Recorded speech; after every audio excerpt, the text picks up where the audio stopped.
Now that you know how much money I spend on a monthly basis, now I'm going to walk you through some of the tools that I use in order to help me stay on a budget. So let's get started.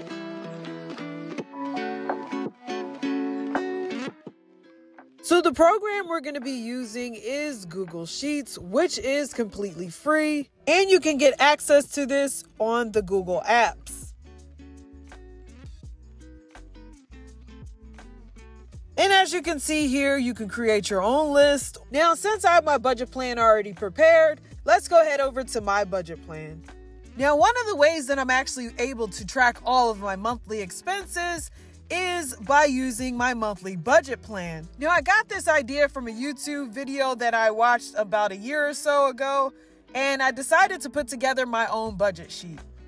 Now, as you can see here, I have the monthly budget sheet, but I also have a debt eliminator, which also allows me to track the amount of debt that has been paid off, which is really helpful. And down here, I also have a monthly goal tracker as well.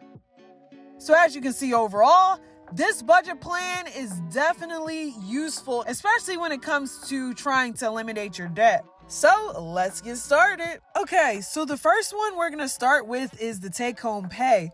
So this is going to be like your monthly income. So let's say if you were bringing home about $3,000. Let's say the annual salary was $50,000. You're going to put that here. Let's say if you have a side hustle or even passive income, that information is going to be put here as well. As you can see here, this is going to be our total monthly income. So now I have a monthly income of $3,500 a month and $56,000 for the year. So now we're going to use the $3,500 to help us budget for the entire month. Now we're going to move on to contributions. So if you have a 401k and you're actually contributing to that, you're going to put that here. Now for me, my job typically takes that out of my paycheck. So I'm going to leave this at 0. Now for as far as the emergency fund, I do try to put something to the side. So in this case, I'm going to put $100. Now as far as my healthcare savings plan, my job also takes that out of my paycheck. I'm also going to leave this at 0. Now, let's say if you have any other investments on the side, like let's say an IRA or any stocks or any crypto, then at this point, you can put that here. In this case, I try to at least invest something. We're going to say $100. Now, if I have more, then I'll try to contribute more. But in this case, we'll just use $100. So overall, for the contributions, we can see we have $200 for monthly, and annually we have about $2,400 going into our annual contributions. At the end of the day, like I always say, always pay yourself first. Now the next one is housing. Obviously, in my case, there's no rent here, so we're going to put 0. Now, as far as my hotspot, I do pay about $50 a month. Now, I don't have any types of utilities, so we're going to leave that at 0. Now, as far as Airbnb and hotel, I try to at least add this in within my budget, which is $100. Now, the next one is homeowners insurance or property insurance. You definitely want to make sure you have this, especially if you live in your car. Right now, I don't actually have this, but this is definitely something I need to look into getting, especially since I want to make sure that my stuff is protected. But for now, we're going to leave this at 0. So overall, for my total housing, I have $150. Annually, that's going to round up to about $1,800 for my annual housing. So the next category is going to be food. We'll say for now $200. I haven't really gone grocery shopping just yet. But for now, like I said, we'll say about $200 and maybe about $100 for dining out. In this example, we can see that my total for food monthly expenses is going to be $300. Annually, this is going to be $3,600. Now, when it comes to food, I also like to include my coffees and teas because, you know, I do drink that on a daily basis. So this is also great to track because if I'm spending too much money in a certain category, maybe I just need to start making coffee or tea in general. So this is a great way to track all of your food progress. Moving on to our next category, which is debt. Now, as far as any loans, I don't have any loans or any student loans, thank God. But I do have credit card debt.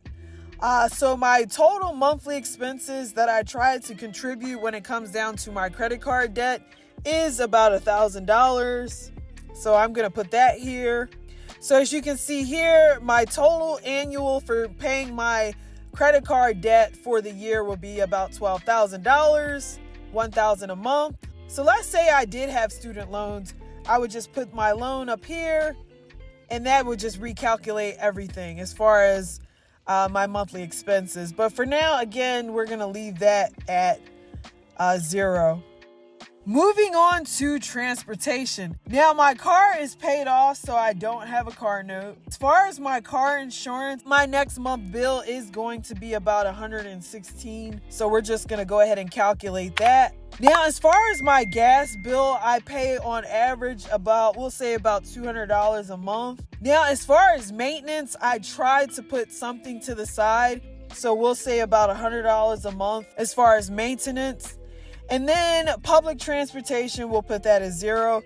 So overall, for my monthly expenses when it comes down to transportation is $416. Annually, it's going to be $4,992. So this is going to be my overall total of what I spend on transportation. Now, this is more of my miscellaneous box. This is going to be things that I spend in general. So like Netflix, I spend about $15, I believe, and 49 cents. And then for beauty, I may spend maybe $50.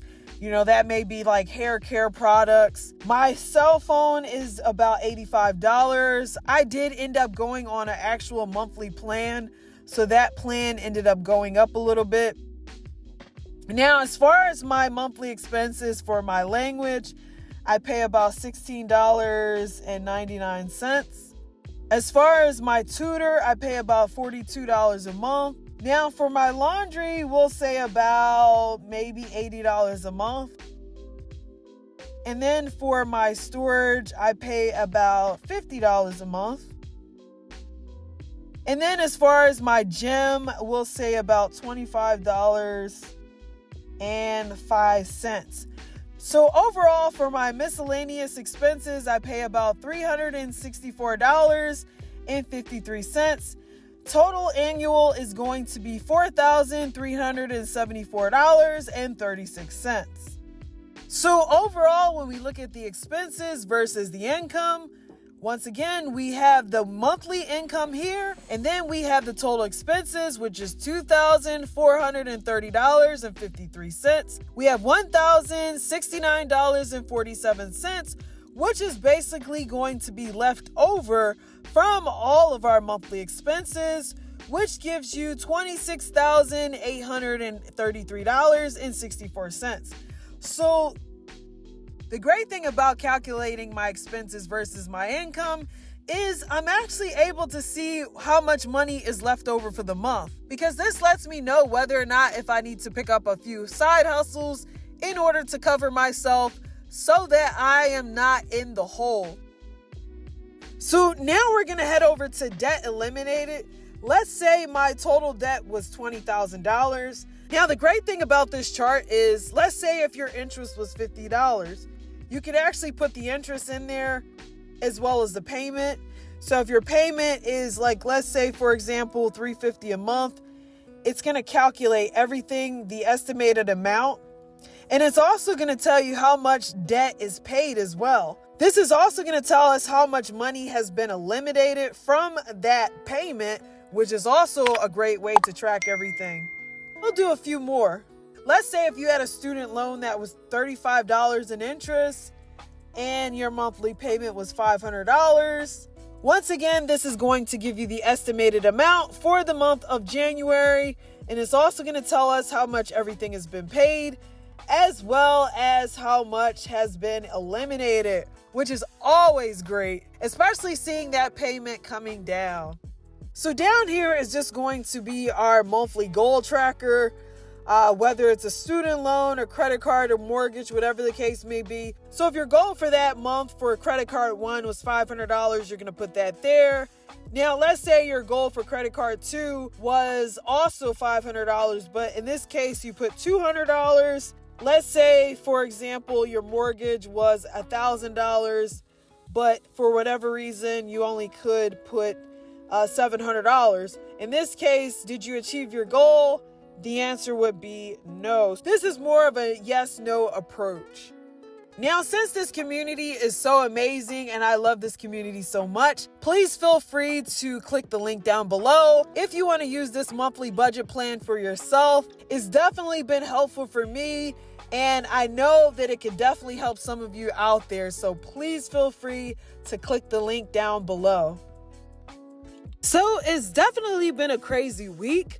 Find out how I spent my weekend in my next video. Anyway, I hope that you enjoyed this video. Don't forget to like, comment down below. Also, don't forget to subscribe to my channel as we drift into freedom together. See you soon.